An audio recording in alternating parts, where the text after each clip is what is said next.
Kita perhatikan tentang hal Maria, Marta, dan Lazarus ini, dan kita belajar dari cara Tuhan menanggapi peristiwa yang sama tetapi terhadap beberapa orang yang berbeda. Ini penting sekali karena apa? Karena saudara supaya jangan mempunyai satu doktrin, konsep, cara berpikir yang kamu nanti merupakan patokan buat kamu. Tapi kembalikan bahwa Tuhan itu tidak bisa dibuat satu metode atau doktrin yang selalu begitu. Nah, selalu berubah Tuhan. Nah, maksud saya selalu berubah, bukan berubah firman-Nya, enggak. Cara menilai kamu satu-satu itu tidak selalu sama. Karena apa?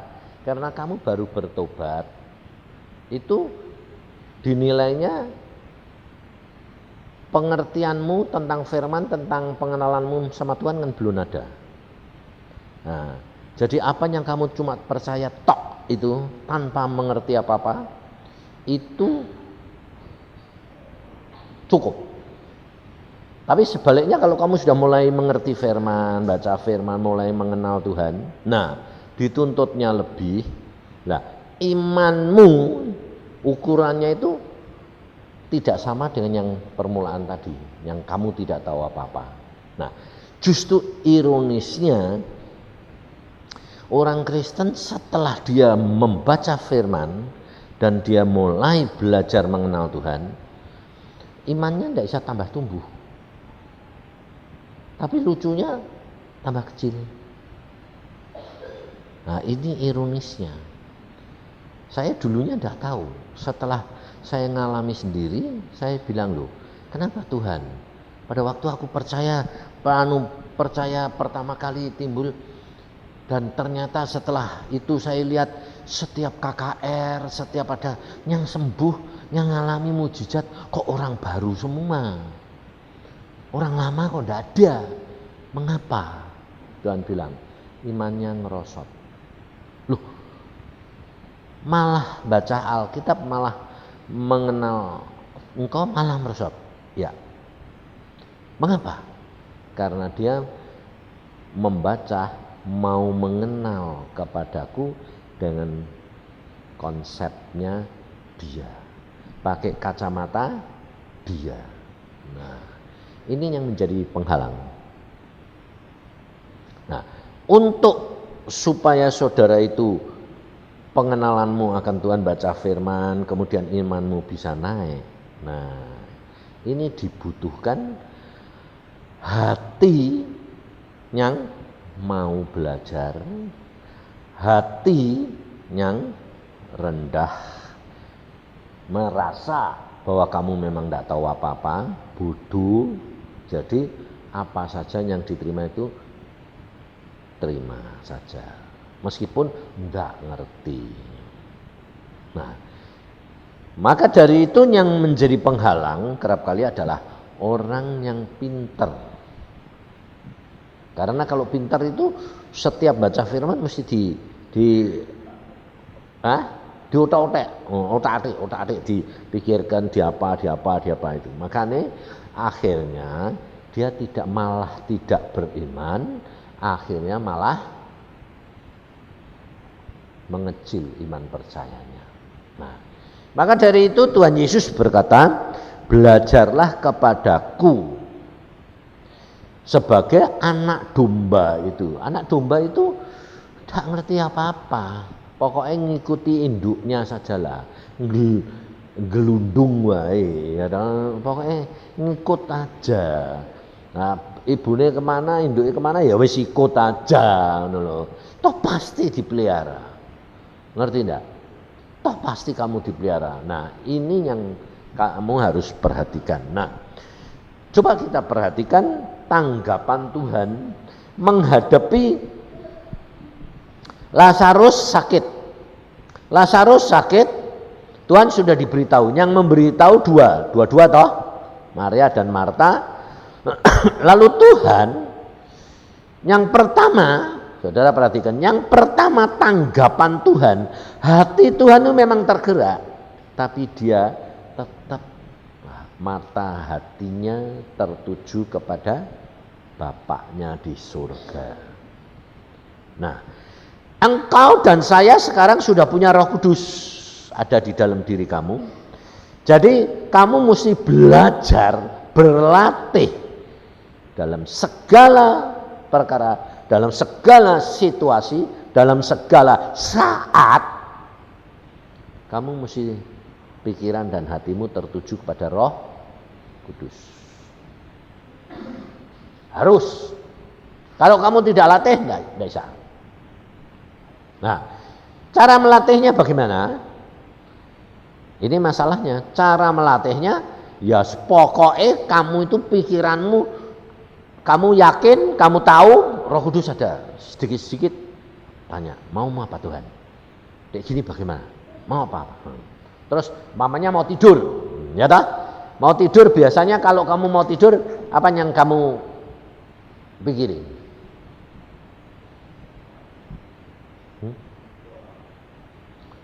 Doa sih memang doa, tapi kalau setelah selesai doanya terus mau tidur ini loh, sudah kepala sudah dibantal, plek. Nah, apa yang kamu? Ini kan lo pikirannya kan belum tidur toh. Nah, apa yang kamu lakukan? Mikir apa? Mau besok, mau ya toh? Nah, mikir besok mau apa boleh, tapi cuma sebentar. Artinya gini, besok apa ya, yang mana? Nah, tapi kamu mesti ngomong, Tuhan besok apa ya? Tuhan besok apa ya? Ngerti enggak? Mau mikir apa saja, kamu ngomong, Tuhan apa ya? Besok apa ya? Nah, nanti kalau udah habis toh, yang mau ditanyain, mau dipikir habis, kamu cuma ngomong ini, Tuhan Engkau itu baik, Engkau itu baik Tuhan, baik banget, baik. Sampai mak plus tidur. Ngerti? Ayo, sementara ini kamu sudah jalani gitu belum? Hah? Belum. Lah terus apa yang mau pikir? Pantesan kowe rada botak.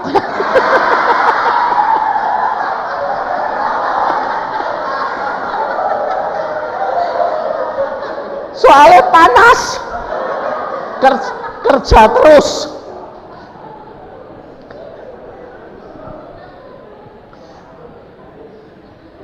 Sebab aku dulu waktu ya mulai bodak-bodak, ternyata setelah saya lakukan itu, tidak tambah itu bodak.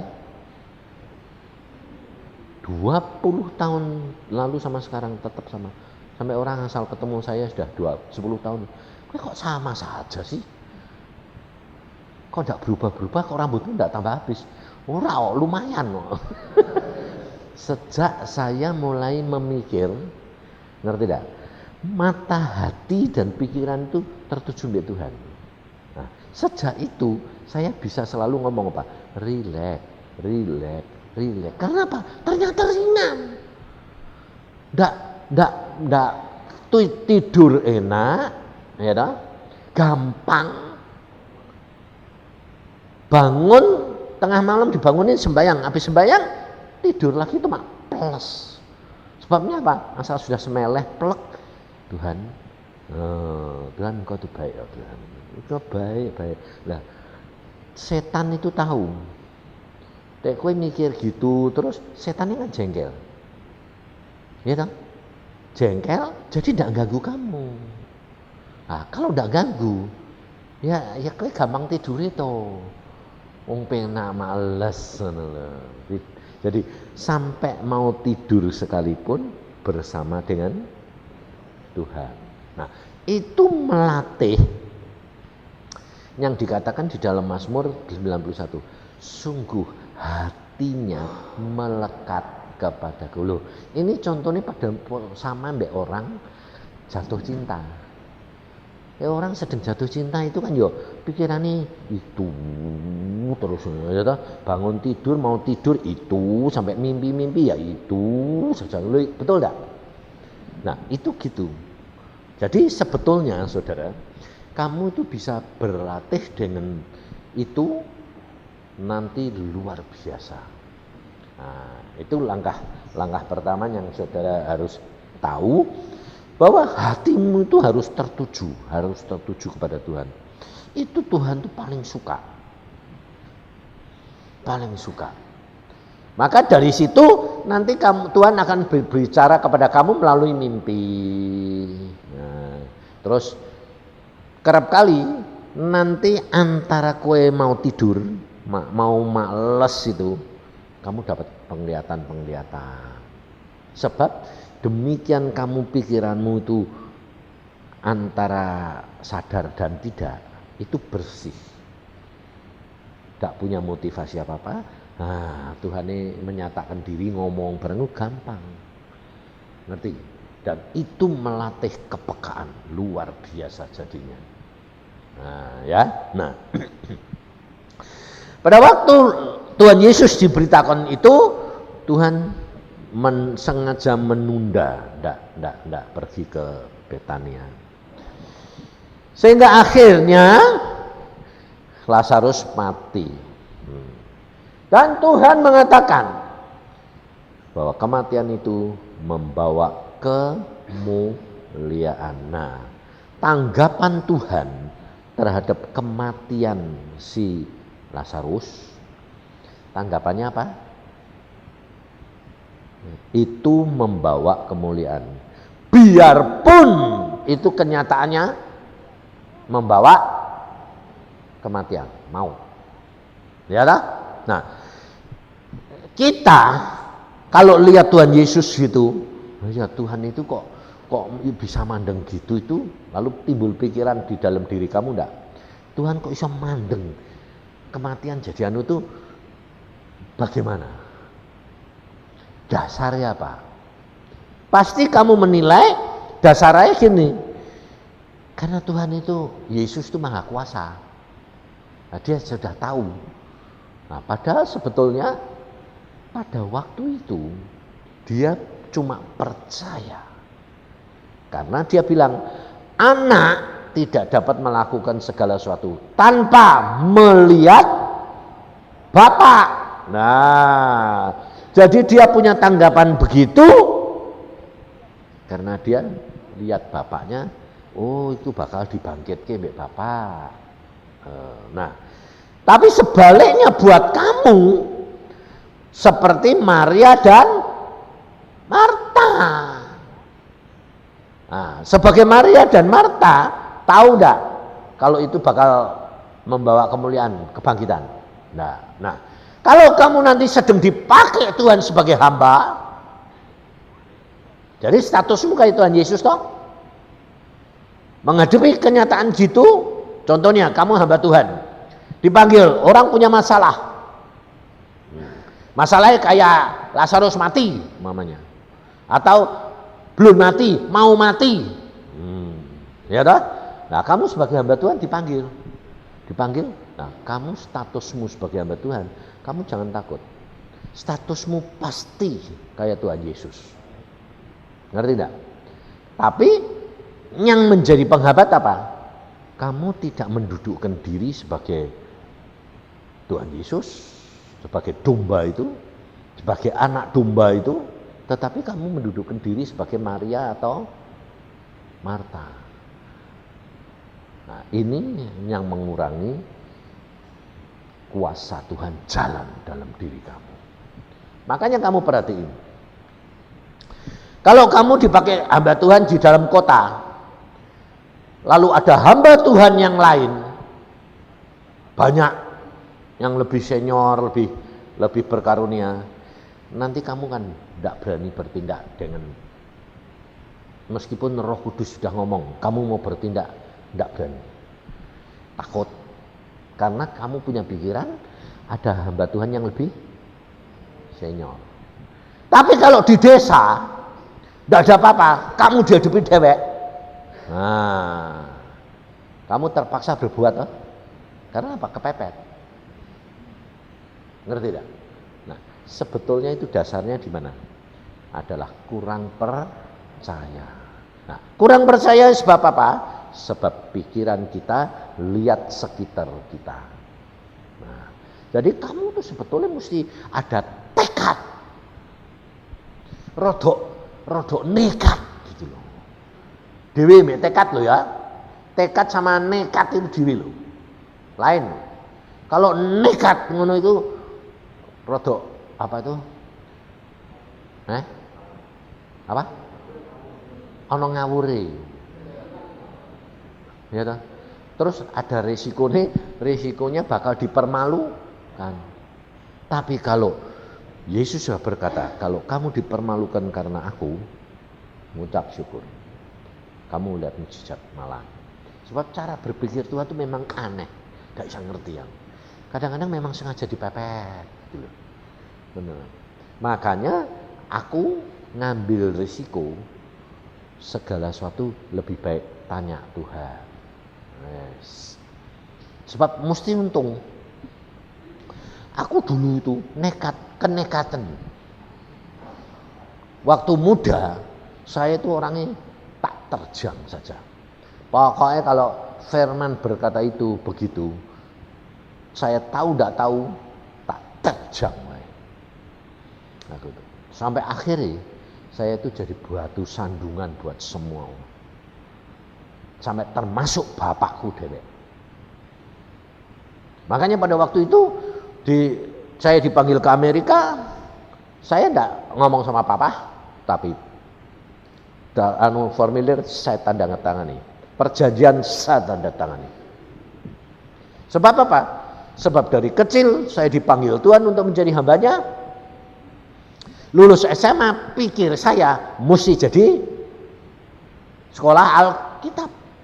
Jadi ada sodoran begitu. Saya langsung terima saja. Langsung pada waktu saya sudah semua siap tinggal berangkat loh.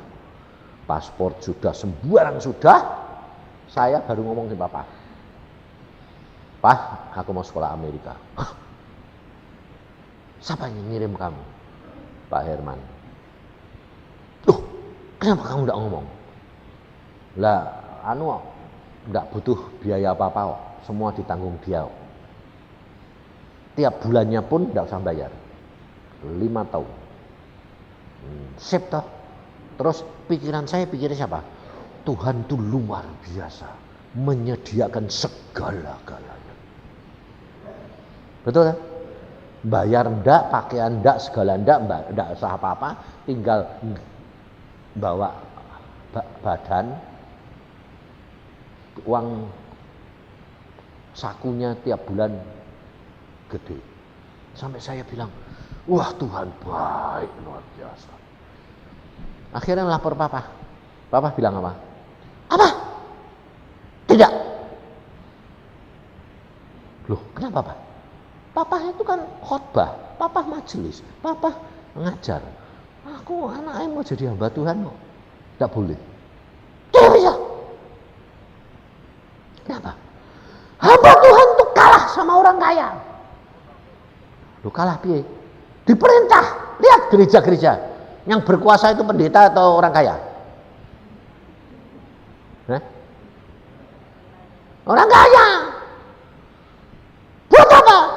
Kamu mesti jadi orang kaya baru jadi pendeta. Jadi tidak ada yang merintah kamu. Murni. Kayak Paulus. Aku bilang. Panggilan orang lain-lain. Saya dipanggil jadi hambanya. Jadi mesti sekolah Alkitab. Papa langsung bilang. Tidak. Kalau kamu tidak nurut tak buang boy. Banyak dibuang. Piring dipecah jadi 2. Ini contohnya.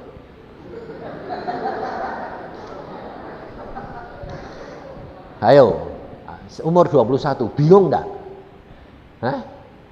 Tapi kamu tahu kekerasan saya, nekat saya? Alkitab ambil. Tuhan mengatakan, kalau aku mengasihi papa lebih dari Tuhan, tidak layak menjadi murid Yesus.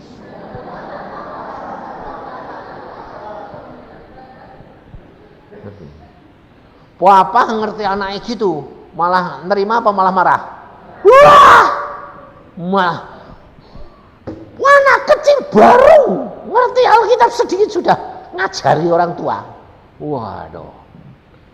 Wah, akhirnya ribut saya. Pokoknya saya bilang saya mengasihi Yesus lebih. Wah, kayak Petrus.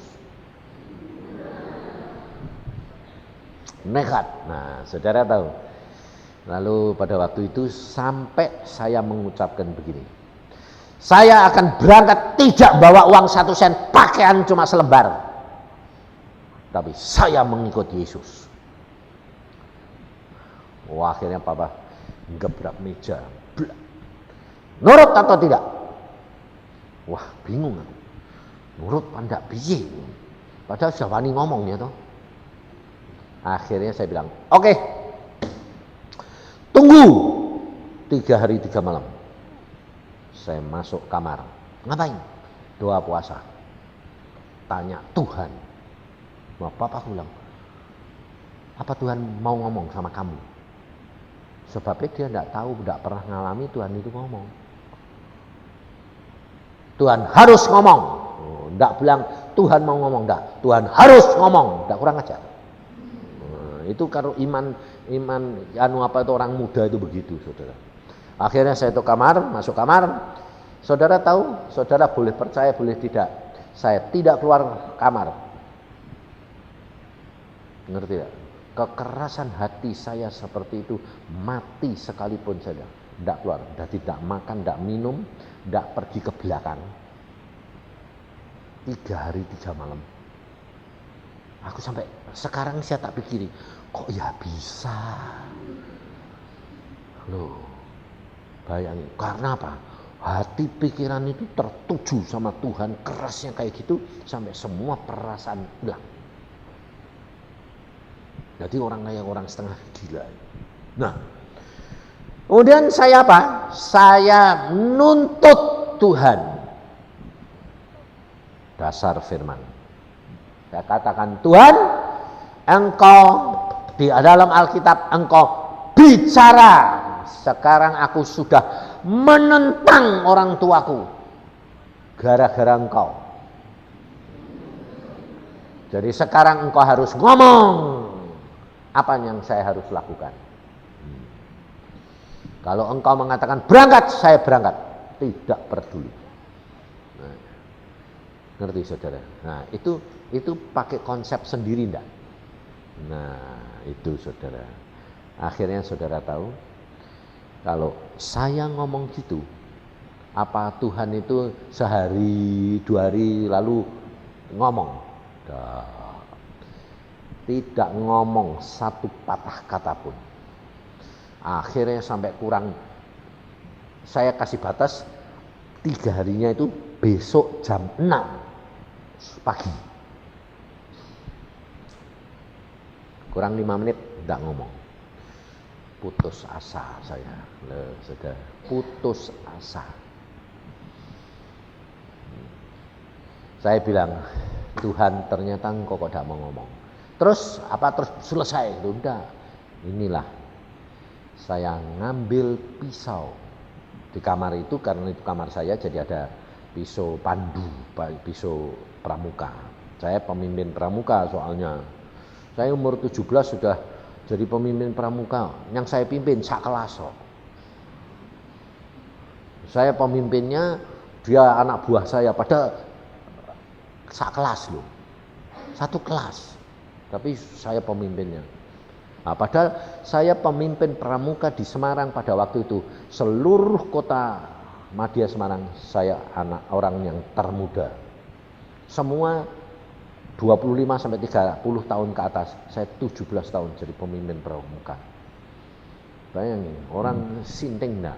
Saya itu gila-gilaan sungguhan hidup dengan Tuhan.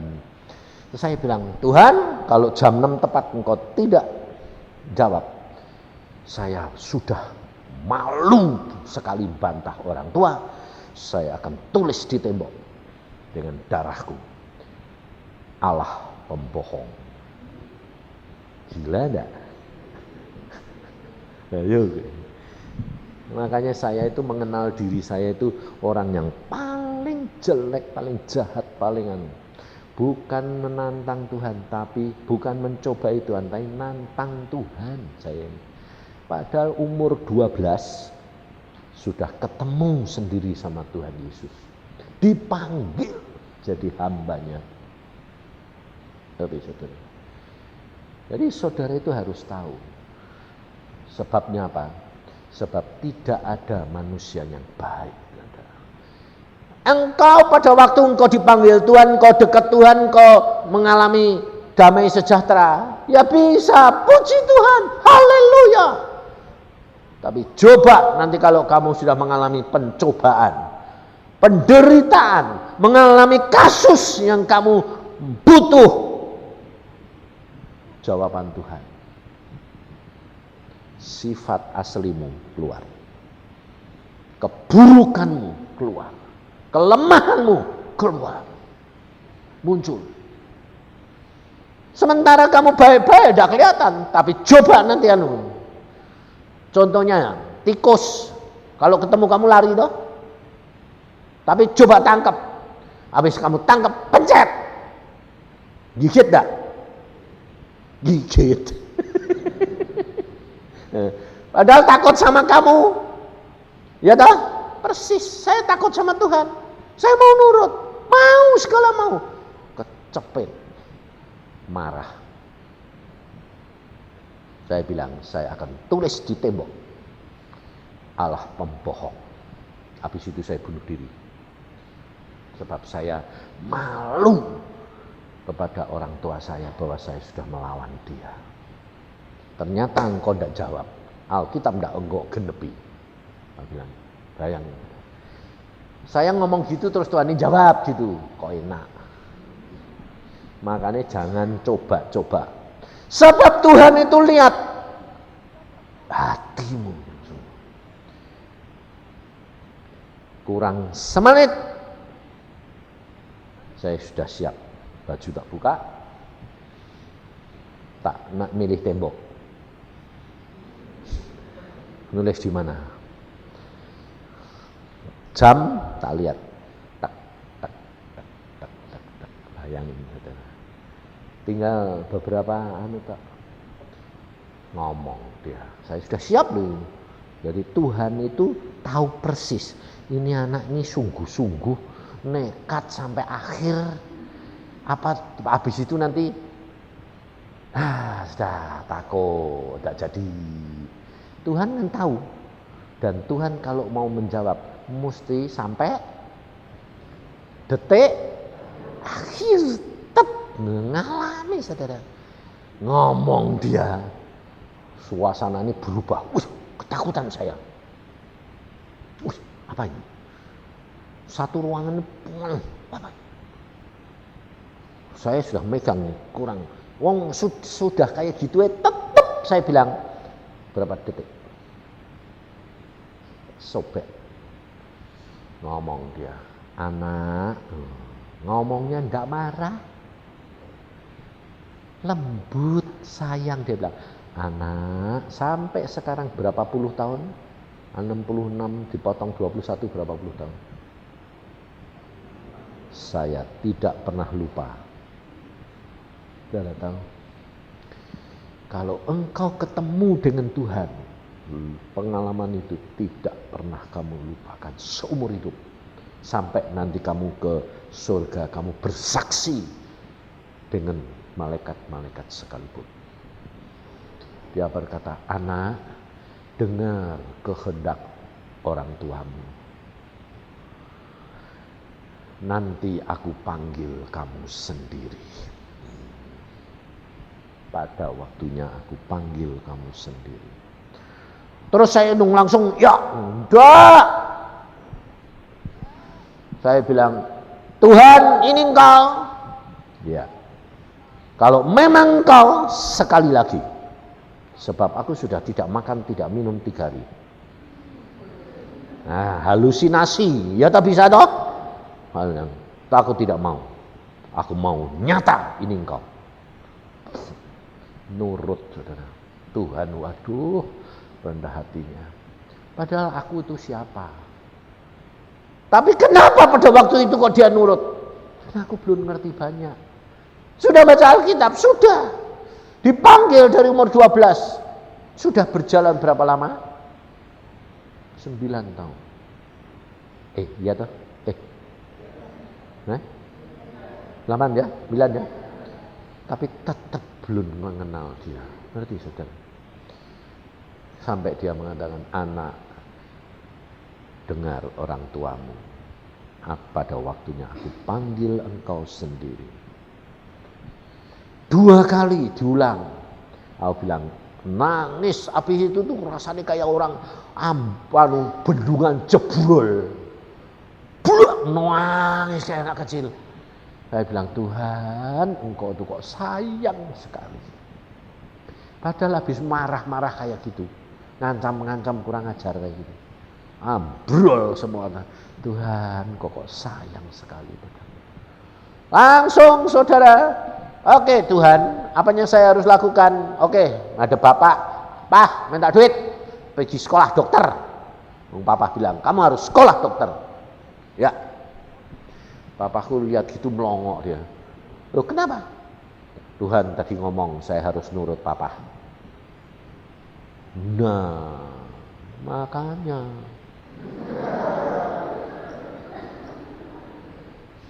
Sebab Alkitab berkata, saya komplain loh. Setelah itu saya ngomong sama Tuhan gini, Tuhan, Alkitab mengatakan kalau aku harus mengasihi engkau lebih.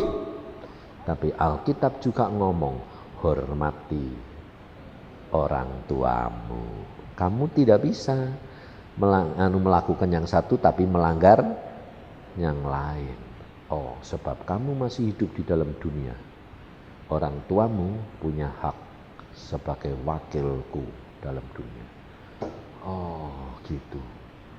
Demikian juga terhadap pemerintah. Oh, oke. Nurut saja. Nah, sekolah lalu dari Surabaya tutup semua. Habis telat. Fakultasnya tutup. Waduh, lah kok tutup semua?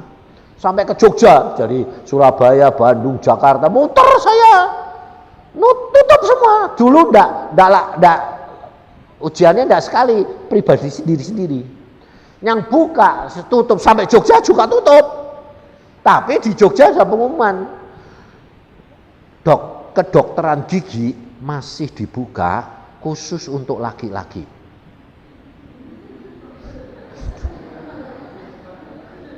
Karena dokter giginya di Jogja isinya perempuan semua, laki kurang. Jadi diundur khusus menerima calon dokter gigi tapi laki-laki. Kalau perempuan tidak sudah penuh, lakinya terima. Ya wes, aku pikir gini, loh, papaku kan kepengen aku jadi dokter. Dokter gigi ya sepodo wae itu ya. Padahal aku ini males sikatan.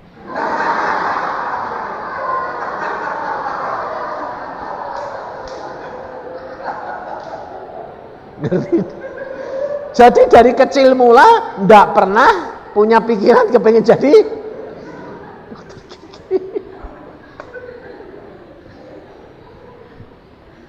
Lah tapi karena keadaan kepepet, papanya kepengen jadi dokter, ya dokter gigi ya dokter toh ya. Ya wes aku daftar masuk.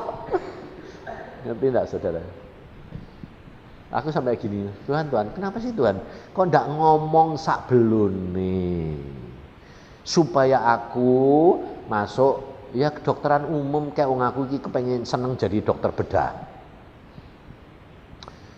Saya paling seneng bedah-bedah. Entah saya ini termasuk orang yang sadis atau kejam.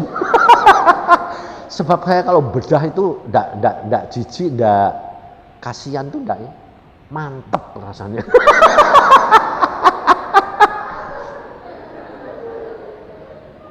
Jadi saya kepengennya jadi dokter bedah. Makanya saya dulu jadi dokter gigi. Akhirnya saya mau diangkat jadi dokter bedah gigi. Karena apa?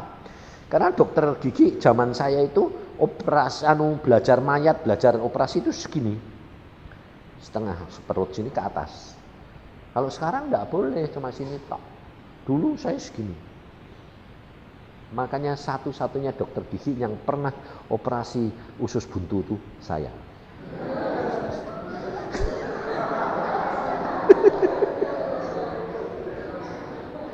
Saya pada waktu tugas di Irian Jaya, di Biak, dokter umumnya 2, dokter gigi 1. Ya kan? Ada seorang gadis Irian umur 17 tahun. Kena blender darah akut. Kalau tidak dibedah hari itu mati. Dikirim ke Jayapura, tidak ada kapal. Nunggu seminggu. Ke Jakarta nunggu sebulan, pesawatnya sebulan sekali. Dua dokter ini bilang gini, ini mesti dioperasi ini. Lah aku bilang operasi Thomas. Aku tak bisa. Loh, aku kalau megang operasi tanganku tremor. Gitu. Lah yang tak operasi kan bedah kabeh.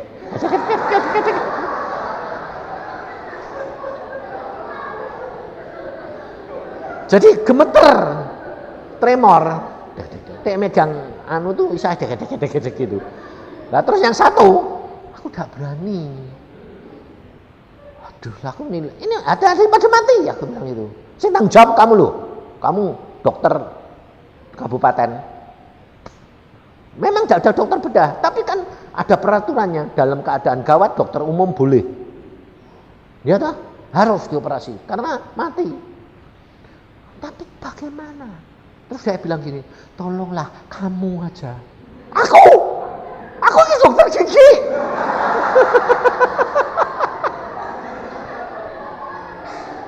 Ngerti saudara? Saya dipaksa. Lalu bilang, wes lah ayo, besok pagi-pagi dioperasi. Hari ini belajar. Jadi dia buka buku, perut ini bedahnya di sini loh, dikira-kira. Aku bilang, oke, aku yang bedah, kowe asistennya. Yang ilmu pengetahuannya kamu, tapi aku sing bedah. Nah, betul. Aku sing nyuruh kowe sing bedahi ya. Ya. Saudara bayangin saudara. Lalu saya belajar. Berapa lapis ini? Loh, lapisannya kok banyak. Wah, lagi ini. Lah, aku belum pernah ngalami. Kalau ternyata kalau ini sudah usus langsung jodot keluar semua. Loh, jarti. Ya, oke, wes. Bios. Biosnya 2 jam. Lah operasi blender darah sekarang ini 10 menit selesai. Tapi zaman saya itu setengah jam. Nah, tapi ini dokter gigi. Megang perut orangnya belum pernah. Ya wes saya siap, wes, ayo. Belek wae, tak ukur. Wis seret, blek, buka, nges tampon cat. Setelah buka ususnya ambrol. Wah! Kok salah? Wah, loh, masih iki piye?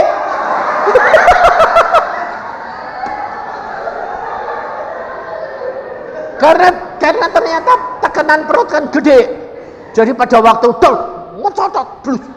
Nah, setelah mencotot nyari usus buntu nih gak tahu. Oh, gak pernah prakteknya enggak. Terus aku bilang, "Mas ini piye?" Loh, lah aku ya gak ngerti.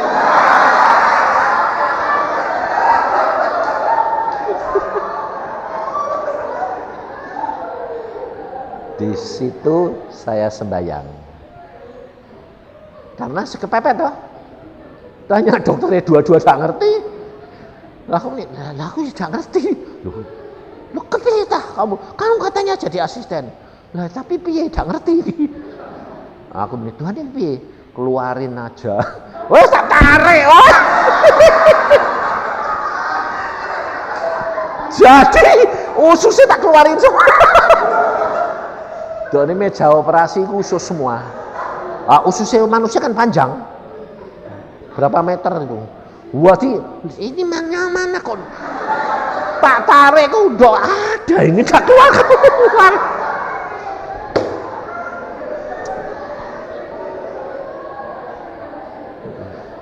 Jadi di meja operasi itu usus toh.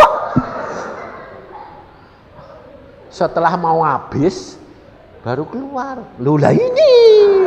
Nah, tapi wong di luar sudah sak meja.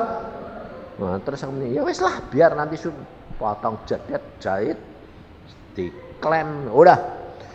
Terus aku bilang, ini balik noni.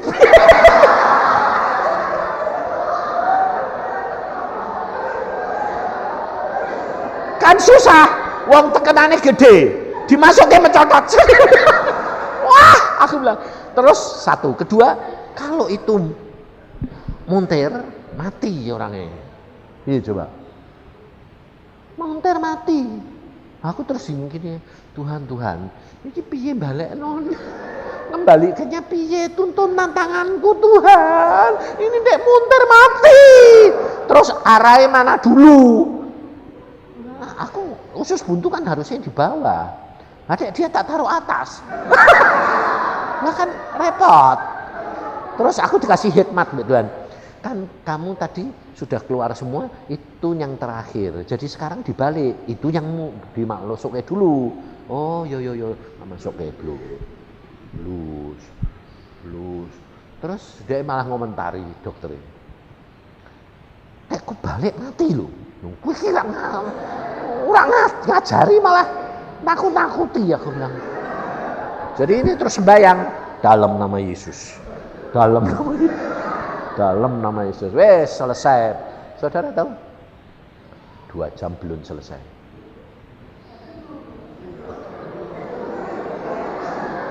Anestesi ini habis standarti aku. Ada orang nyanyi. 17 Agustus. Aku bilang, siapa yang nyanyi? Pasien itu.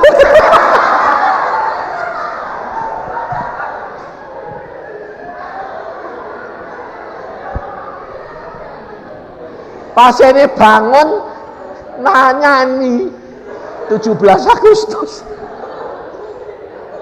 Terus aku ngomong gini, sebentar ya. Cuma tinggal jahit sedikit.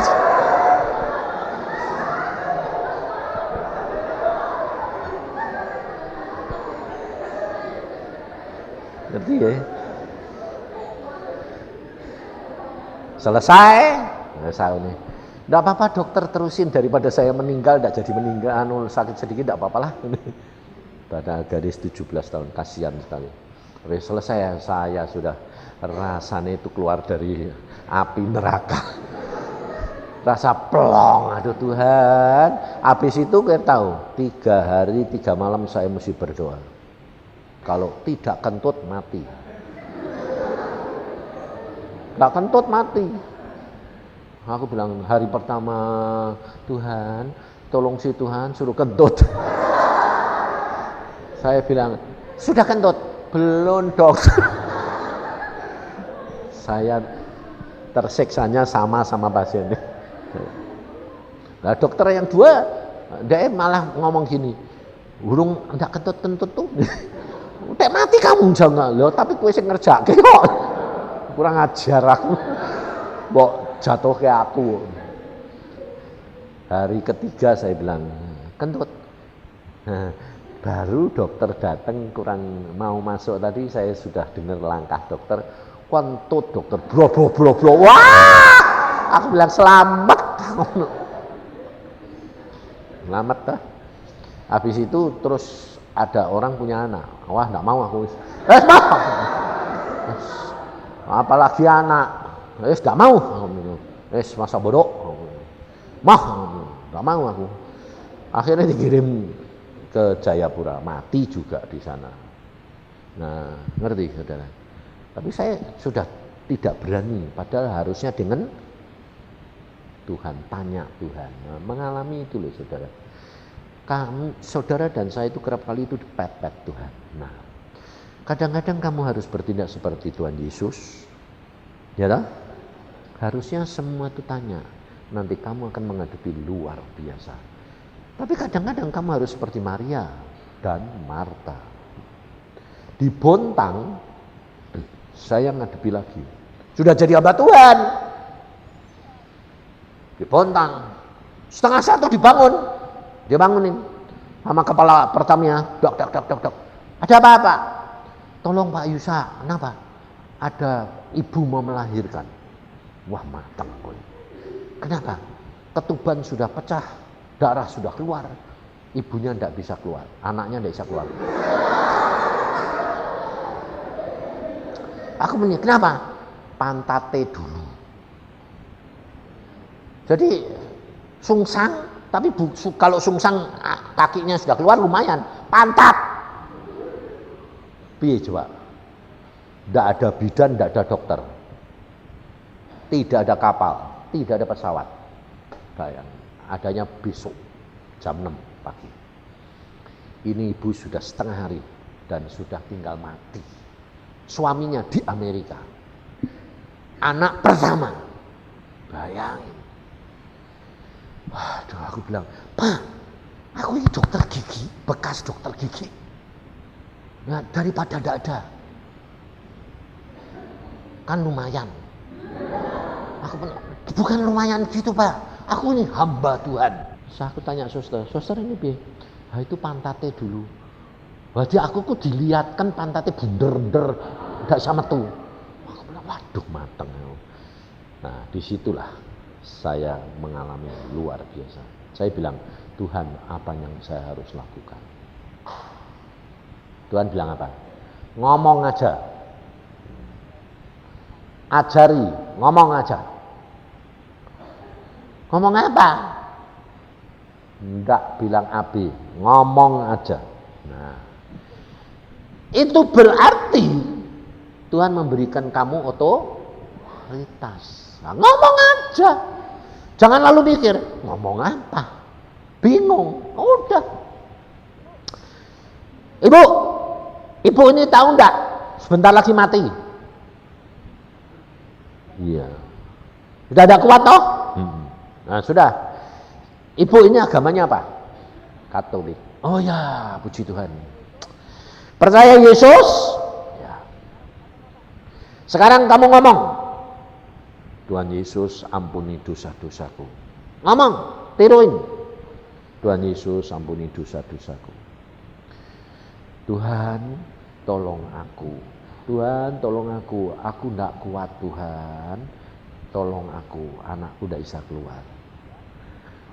Udah? Ngomong lagi. Jangan sama Tuhan Yesus, tapi sama anakmu. Isa matanya itu saya kaget. Tidak masuk akal pikirnya orang edan. Ngomong be anakmu. Los, tanganmu gini. Nah, mama tidak kuat. Anak keluar sendirian. Yes, ngomong dua hal itu. Ulangi. Tuhan Yesus, aku minta ampun, tolong saya, aku tidak bisa keluar anakku. Habis itu ngomong, nah keluar sendirian nak, mama sudah tidak kuat. Ulangi terus. Udah? Kalau tidur, bangun, ulangi lagi. Ya. Cuma itu Pak. Iya. Nah terus bisa keluar enggak? Jangan tanya, bisa keluar pada kamu ini sudah mau mati, ngomong itu aja. Ya. Karena wis kepepet mau mati jadi mau nurut. Pikirannya ndak jalan. Bangun tidur itu jam 1. Saya tinggal pulang. Kepala Pertamina bilang, "Sudah, Pak, sudah." Diapakke, Pak? Suruh ngomong. Ngomong apa? Minta ampun sama Tuhan Yesus sama ngasih tahu anaknya suruh keluar dewek.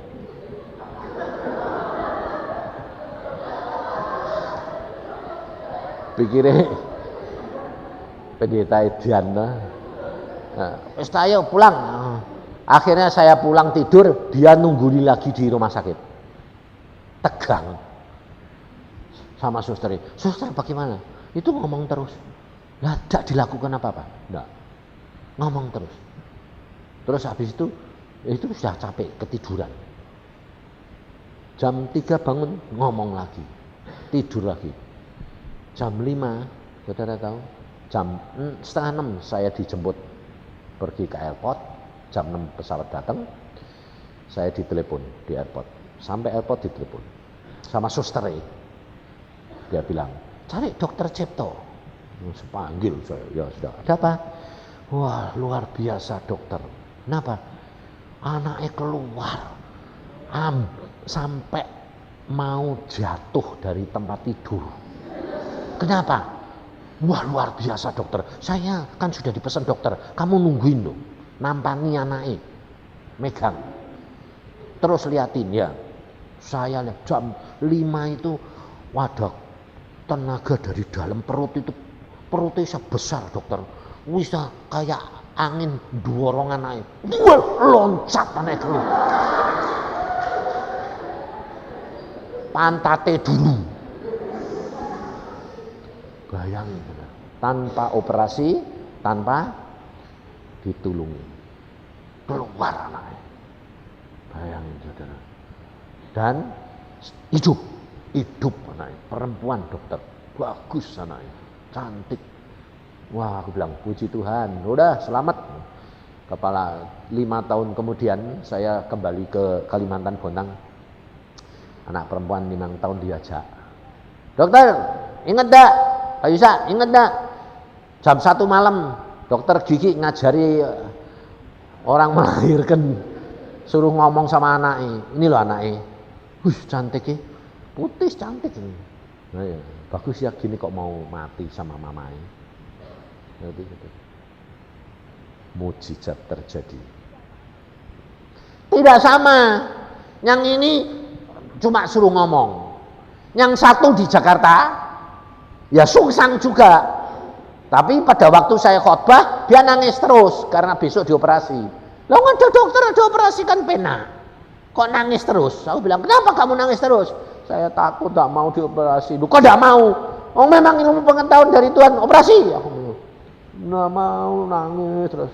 Tuhan ini ngomong sama saya. Oh, kasihan. Oh ya sudah, sini dengar. Kamu tidak mau operasi? Tidak. Ya sudah, diam, jangan nangis. Pulang. Masuk kamar. Merangkak. Nah, aku cuma niruin. Suruh masuk kamar, merangkak. Merangkak piye? Kayak kebu. Merangkak kayak kerbau. Jadi perutnya gantung. Perutnya gantung kan ruangannya jadi gede. Wong anaknya di bawah. Nah, nanti Tuhan bilang, kamu muter-muter, terus kamu ngomong, aku muter-muter anak, kamu muter di dalam.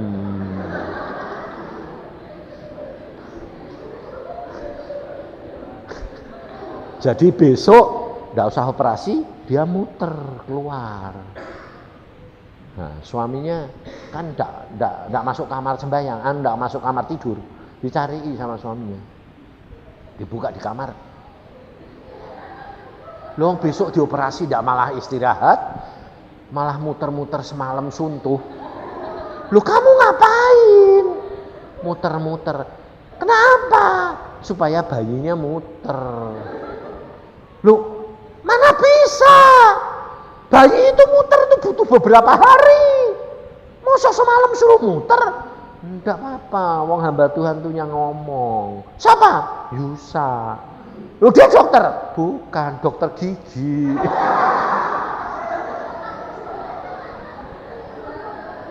Kalau dokter umum cek lumayan, dokter gigi. Aku bilang justru dokter umum tidak berani ngajari gitu. Kenapa? Tidak mungkin dia tahu. Aku tidak tahu. Nah, jadi lebih baik tahu apa lebih baik tidak?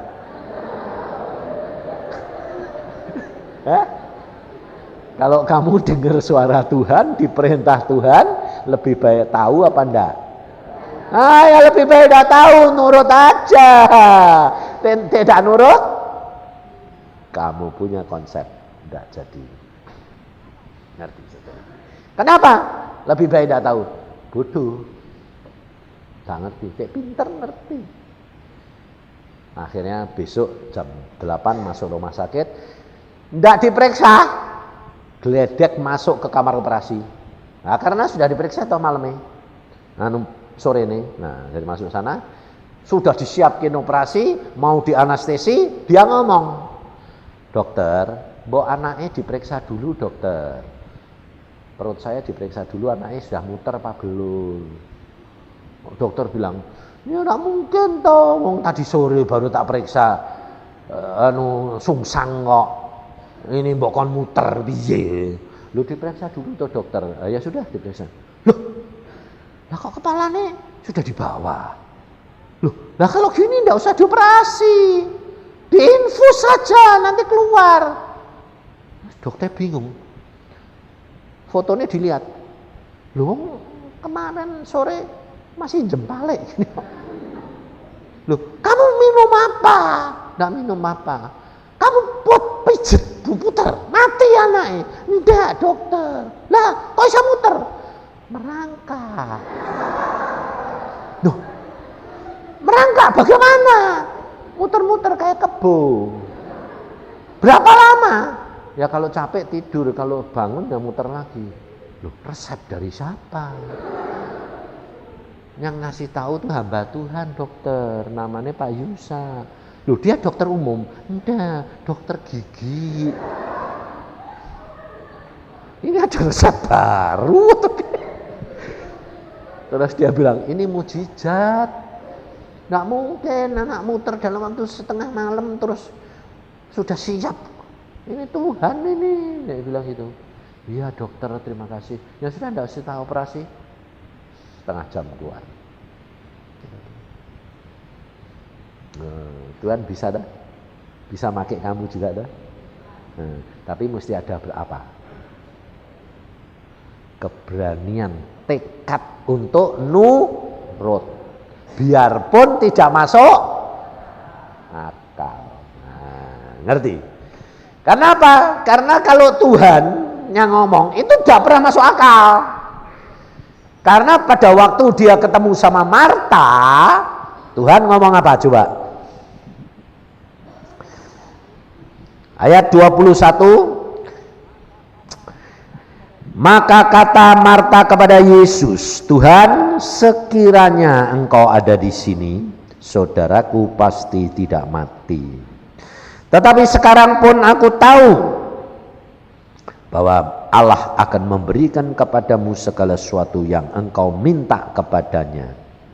Ini perhatikan saudara, 90% anak-anak Tuhan kayak Marta.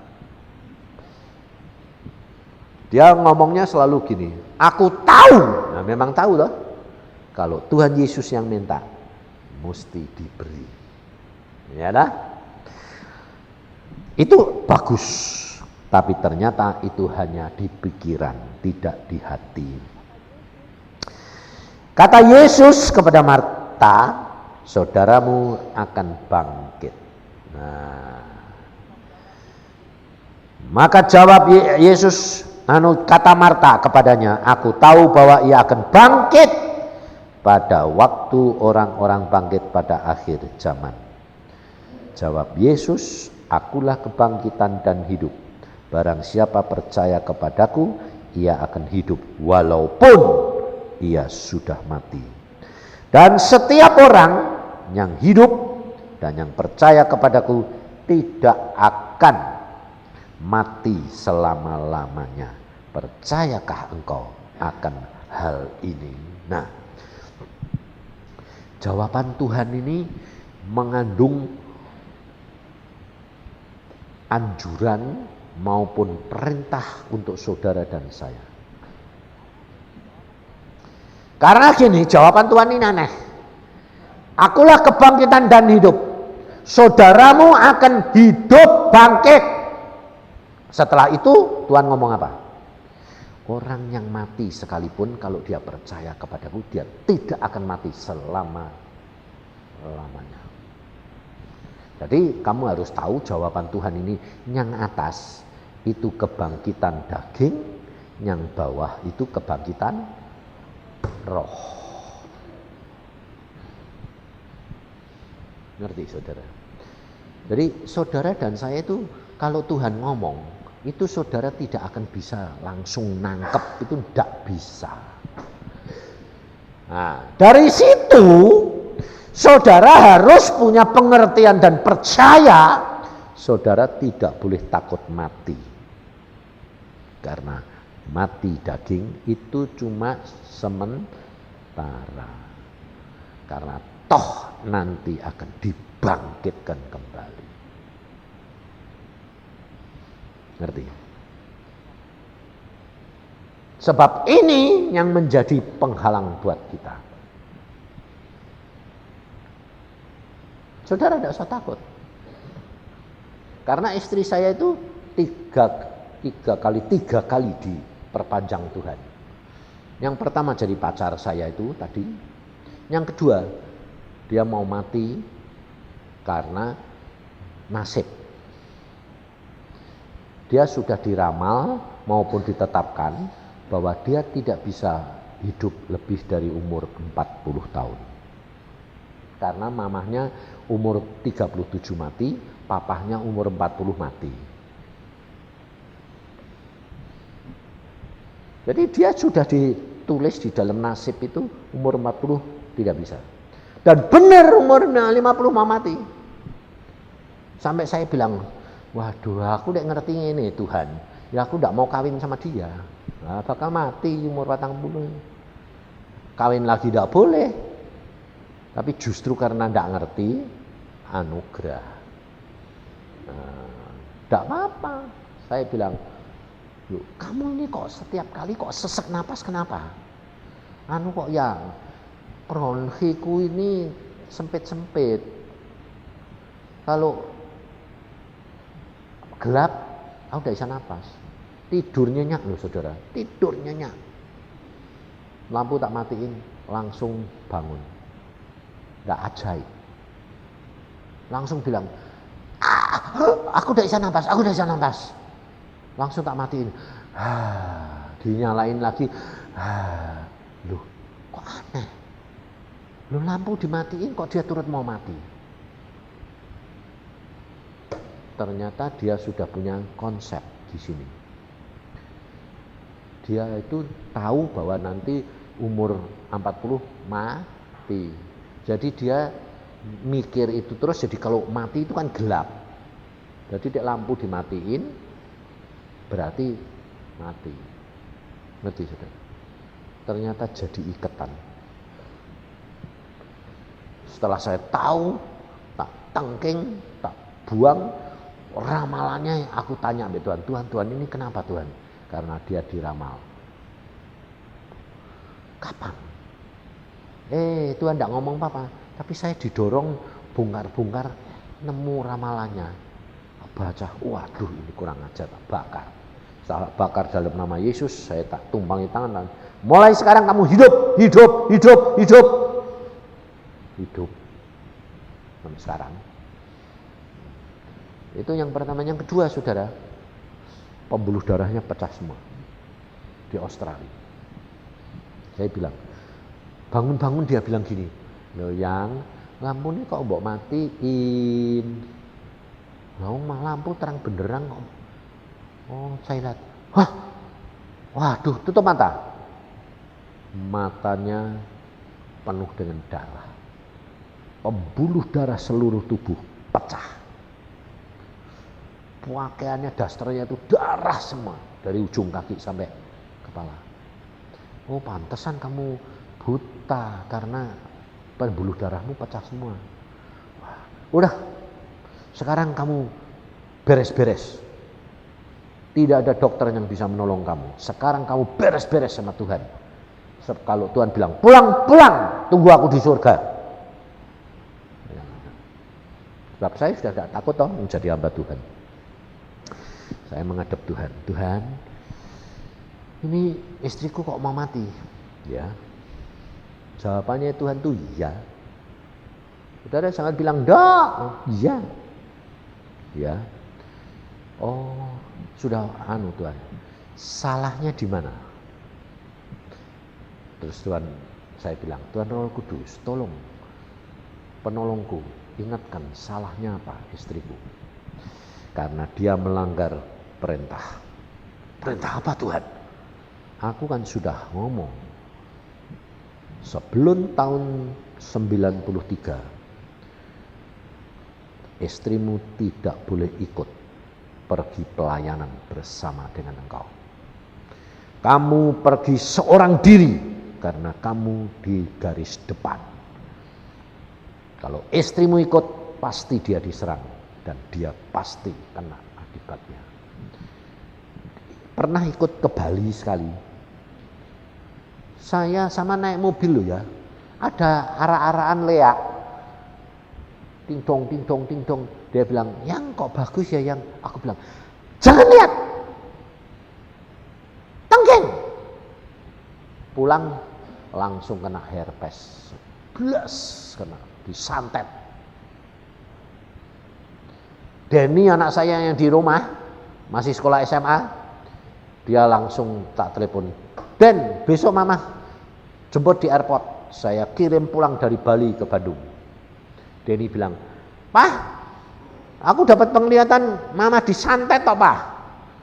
Ada boneka nih rupanya mama, lalu ditusuki di kupingnya sini loh, blak blak blak blak. Ya itu kena herpes, langsung melepuh seluruhnya." Terus aku bilang, "Tuhan apa? Melanggar perintah. Aku sudah bilang jangan ikut. Kenapa kamu ikut? Mau kepengen lihat Bali." Saudara tahu? Kalau engkau dipanggil Tuhan, perintah itu harus ingat-ingat. Jangan dilanggar. Yang kedua ke Australia, dia ikut lagi. Aku bilang, "Yang, kowe dulu di Bali. Aku kepengen Tuhan boleh Tuhan kan penuh kasih." Mati saudara, hukuman ini tambah berat, pecah pembuluh darahnya. Saya telepon dokter, "Dokter, istri saya, tidak ada obat. Siapa yang bisa nyambung pembuluh darah seluruh tubuh? Ngocor terus darahnya." Tidak bisa, itu cuma tinggal tunggu beberapa jam mati. Wah, saya laporan. "Tuhan apa? Melanggar perintah. Yang kamu melanggar perintah, cepat minta ampun." "Oh ya, salah aku. Tuhan ampuni." Habis itu terus setelah diampuni, saudara tahu apa yang dilihat? Lah itu malaikat-malaikat sudah datang mau jemput aku. Saya yang beracara toh. "Tuhan, istriku mau mati nih, mati. Harus bayar harga." Nah, terus piye Tuhan? Saya ini mau pelayanan kurang 3 minggu. Nah, terus nanti kalau mati bagaimana Tuhan? Bagaimana coba? Tidak dijawab. Akhirnya karena saya tidak dijawab, saya telepon Garuda. "Pak, saya punya kenalan Pak Pono baik. Pak, kalau istriku mati ini nanti ngirimnya piye Pak?" "Ya di kargo. Dimasuke bagasi." "Terus bagaimana Pak?" "Oh kalau mati di sini itu susah loh. Mesti diatopsi. Ongkos bayarnya aja 4.000 dolar. Waduh mateng aku." Wes habis itu terus lapor saya sama Tuhan. Tuhan, nek mati duitnya ndi piye? Siapa sih bayar ini? Tidak piye ini dibuang di mana?"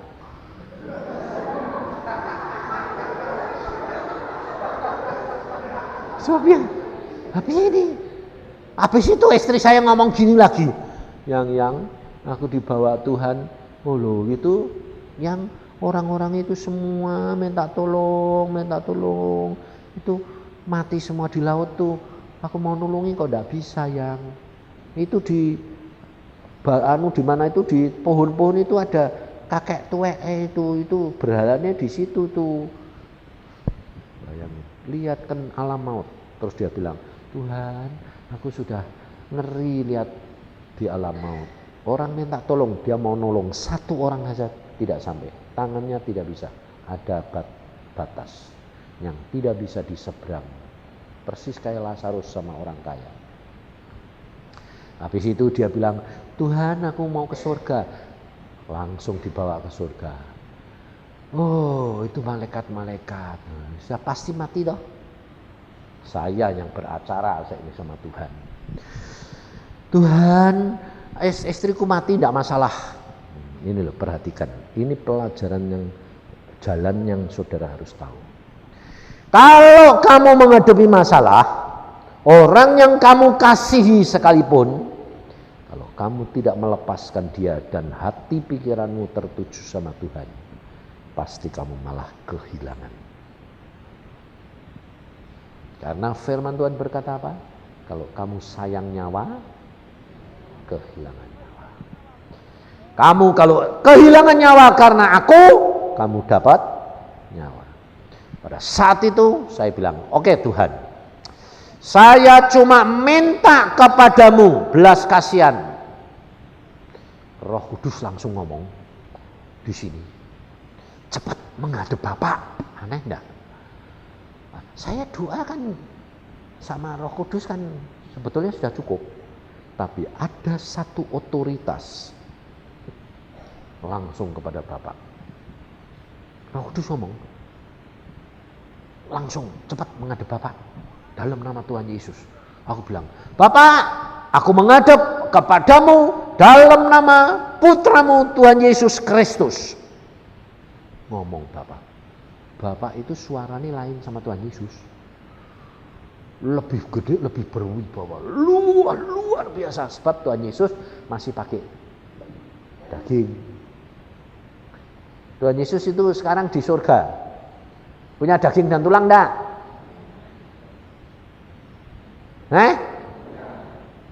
Punya. Daging baru, tulang baru. Nah, jadi saya menghadap, Bapak ngomong, apa yang kamu mau? Aku minta Bapak belas kasihanmu. Izinkan aku menyelesaikan tugasku selama di Australia. Saudara tahu? Saya tidak minta untuk istriku hidup. Tapi saya minta, Bapak izinkan aku menyelesaikan tugasku di Australia. Jawab dia. Dia jawab gini, aku berkati. Selesaikan tugasmu menginjil. Terima kasih Tuhan, amin. Habis amin, lihat istri saya lagi jadi bingung saya. Loh lah terus ini piye? Sudah mati Pak. Balik lagi saya. Tuhan, maaf Tuhan. Kelupaan. Saya bilang, Bapak, aku menghadap kembali, lupa. Aku mengucap syukur kalau aku sudah bakal boleh menyelesaikan. Tapi bagaimana dengan istriku? Kalau ini nanti mati tak apake. Tak peti SK, tak kubur di sini, atau bagi diapakan? Saudara tahu? Berarti itu saya punya pengertian, sudah pasti dia mati. Ngerti saudara? Jadi saya tidak sayang nyawa. Saya tanya gitu, Bapak jawabnya apa? Masakan kalau engkau mendahulukan aku tidak memperhatikan kamu. Kalau engkau mendahulukan aku, maka aku pun mendahulukan kamu. Nah terus bagaimana Tuhan? Sembuh anak istrimu. Wah, ya kayak orang dapat lotre itu ya. Amin, puji Tuhan. Aku langsung tak ceblek ya. Yang sembuh. Apa? Sembuh. Sudah tidur. Sembuh. 3 hari sempurna kembali. Luar biasa. Dokter sampai datang bilang gini, hah? Loh, sembuh. Normal. Sampai sekarang bekasnya di sini. 2 tangan. Aku bilang, loh Tuhan, kok kamu kasih bekas? Loh buat peringatan. Loh, Tuhan luar biasa loh. Ngasih peringatan kok persis disimpan di sini. 2. Kalau kamu buka, wah bekas urat-urat yang pecah semua dari perengkul gitu. Tapi nutup lagi.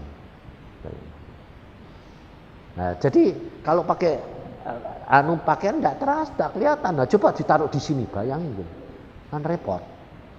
Wong kayak ulat banyak gitu, kruntel terus bekas pecah terus normal. Bayangkan. Luar biasa Tuhan. Makanya kamu mesti menjadi pelaku firman. Tapi tidak bisa dipikir. Hanya bisa kalau kamu bersama dengan Roh Kudus. Karena yang tahu hatinya Bapa Roh Kudus. Nah, yang jawaban Tuhan Yesus kepada Maria itu beda. Ayat yang ke-31 ayat 32. Setibanya Maria di tempat Yesus berada dan melihat Yesus, dia tersungkurlah ia di depan kakinya dan berkata kepadanya, "Tuhan, sekiranya engkau ada di sini, saudaraku pasti tidak mati." Kata-kata Maria sama Marta ini sama enggak? Sama, tapi tanggapan Tuhan berbeda. Nah, ngerti? Saya tadi kan tahu, katakan, kamu mesti belajar tanggapan Tuhan. Kenapa berbeda? Dasarnya Tuhan apa? Tuhan melihat hati, bukan melihat daging. Marta daging, pikiran. Maria hati. Jawabannya sama, tapi tanggapan Tuhan lain. Tanggapan Tuhan ketika Yesus melihat Maria menangis dan juga orang-orang Yahudi yang datang bersama-sama dia, maka maskullah hatinya, ia sangat terharu dan berkata, "Di manakah dia kamu baringkan?" Loh. Jawabannya Tuhan Yesus lain enggak? Marta dijawab, "Saudaramu akan bangkit." Langsung. Sebetulnya jawaban Tuhan Yesus kepada Maria sama Marta enak mana? Enak Marta. Marta dikasih tahu, saudaramu akan bangkit. Tapi ternyata Martanya tidak percaya. Sebaliknya Maria tidak dijawab, saudaramu tidak akan bangkit. Tak. Tuhan Yesus, di mana kamu taruh? Nah, kalau kira-kira jawaban Tuhan Yesus, di mana kamu taruh? Kan masih pertanyaan. Tidak dikatakan saudaramu akan bangkit. Enggak. Nah, ngerti saudara? Jadi kalau kamu hidup dengan Tuhan, kalau Tuhan tuh jawabnya enggak pasti gitu, jangan ragu-ragu. Tuhan itu lihat hatimu. Kalau kamu kayak Marta dijawab langsung sekalipun pakai akal, tetap rugi. Akhirnya dimarahi Tuhan. Tapi dua-dua dapat. Marta juga dapat Lazarus bangkit, Maria juga dapat Lazarus bangkit. Tapi enak Maria. Tuhan tidak banyak ngomong, cuma di mana kamu taruh? Loh, mari Tuhan lihat. Loh. Marta, saudaramu akan bangkit. Ya, bangkit tapi nanti toh. Tidak sekarang, bantah-bantahan lagi. Nah, saudara harus tahu, kasih Tuhan itu luar biasa. Marta juga dikasihi, Maria juga dikasihi. Jadi jangan tahu. Lazarus pun dikasih. Nah, enak yang mana?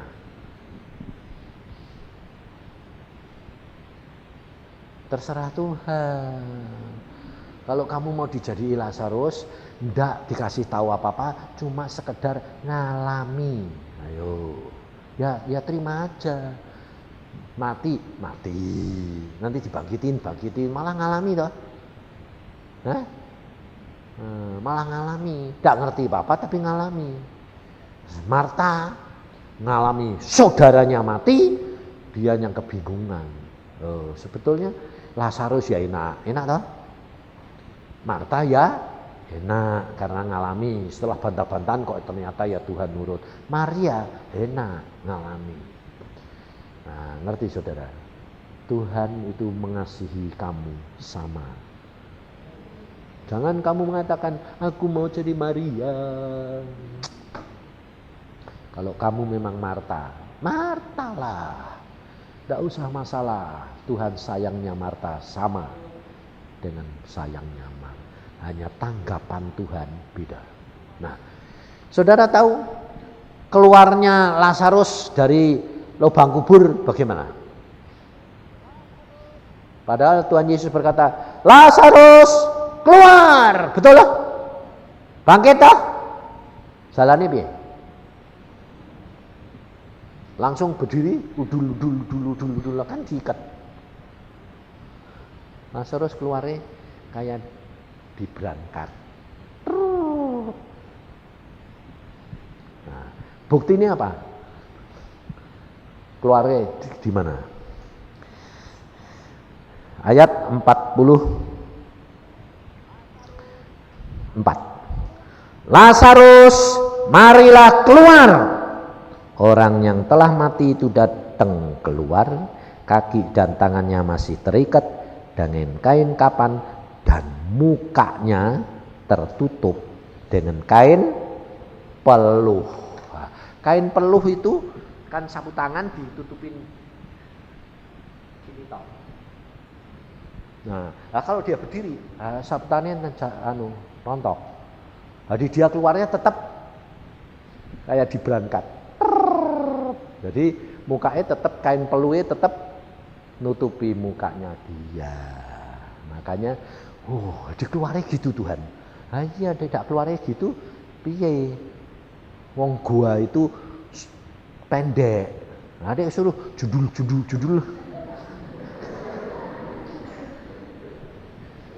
Tidak. Tuhan itu luar biasa loh. Sampai keluarnya saja diceritakno. Nah, ya dah. Aku kalau baca itu tak gitu. Loh Tuhan ini keluarnya piye Tuhan? Loh itu ada jawabannya. Kain peluh tetap nempel. Kalau kayak berdiri kan jatuh sapu tangannya. Oh, jadi keluarnya tetap tidur gitu Tuhan. Iya.